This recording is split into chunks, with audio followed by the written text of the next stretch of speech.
fato concreto que muitas pessoas têm cada vez mais preocupado com o futuro. Ou seja, as pessoas têm cada vez mais se interessado por o tema da previdência social. E principalmente com relação ao valor da sua aposentadoria. E com isso, muitas pessoas acabam tomando atitudes, tendo ações que visam ali aumentar o valor da sua aposentadoria quando vier preencher os requisitos.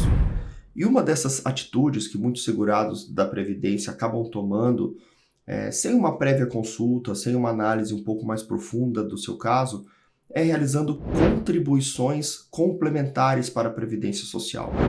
Bom, vamos aqui a um exemplo do que nós estamos falando nesse vídeo. Vamos imaginar que um funcionário seletista, um trabalhador comum, que tenha vínculo de trabalho registrado em carteira e tem ali uma contribuição de R$ 2.000 por mês.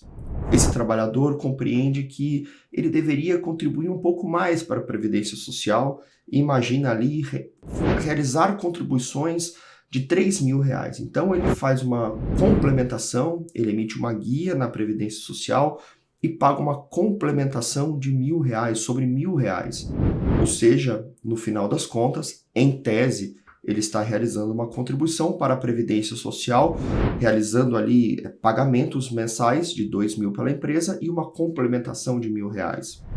Isso, em tese, estaria certo. Porém, a Previdência Social ela tem lá as suas pegadinhas. É importante a gente destacar nesse vídeo que a Previdência Social, a lei previdenciária, não prevê pagamento complementar.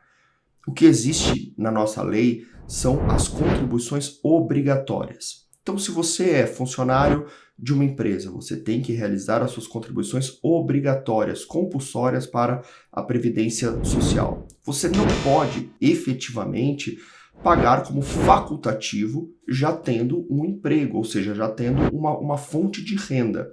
Então, você pode efetivamente ter duas contribuições distintas. Vamos a um exemplo claro. Você trabalha numa empresa seletista, você é funcionário de determinada empresa e nos finais de semana, por exemplo, você faz um trabalho acessório, você realiza um bico ou você tem um outro emprego, por exemplo. Você, tendo dois empregos, você pode efetivamente somar as duas contribuições de R$ 2.000 mais R$ 1.000 do segundo emprego. Mas e se for um contribuinte individual, por exemplo, se você realiza vendas de alguns produtos aos finais de semana, por exemplo, eu poderia contribuir? Obviamente. Se você tem outra fonte de renda, você pode efetivamente contribuir com R$ 2.000 da empresa, mais R$ 1.000 das suas contribuições como contribuinte facultativo, como autônomo.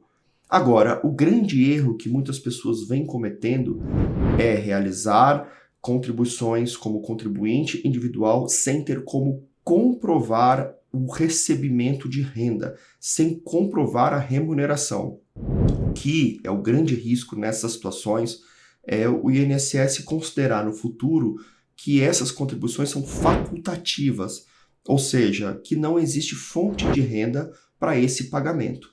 Se você não comprovar efetivamente que você teve uma fonte de renda, que você teve uma atividade que gerou esse ganho, o INSS vai considerar como facultativo e essas contribuições serão desconsideradas.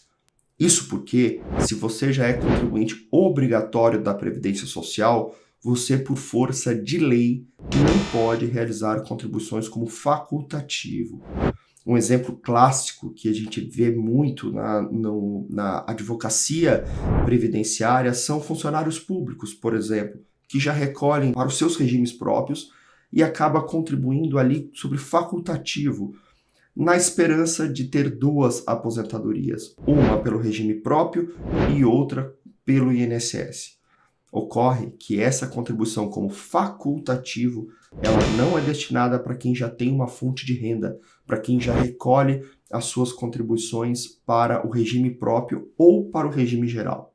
O que a gente sempre pede, meus amigos, é que realizem uma consulta prévia acerca de planejar a sua aposentadoria no futuro de maneira mais consistente, de maneira mais correta e de maneira mais previstas em lei. O que a gente vê muitas vezes são pagamentos pela Previdência Social que são simplesmente desconsiderados. ou seja, dinheiro jogado fora. Por isso, o que a gente indica é sempre realizar um planejamento previdenciário independente da sua idade, para que você possa efetivamente compreender qual é o melhor caminho e qual é o caminho mais seguro para que você possa realizar as suas contribuições previdenciárias. O direito previdenciário, a lei previdenciária, ela comporta uma série de possibilidades, uma série de caminhos, e todos eles devem ser analisados com muita cautela, a fim de que você tenha a melhor aposentadoria possível, no melhor tempo e principalmente de forma segura. Se você quiser saber mais sobre esse tema, a gente pede para que você nos envie a sua dúvida, que nós teremos satisfação em respondê-las. Um forte abraço e até um próximo vídeo.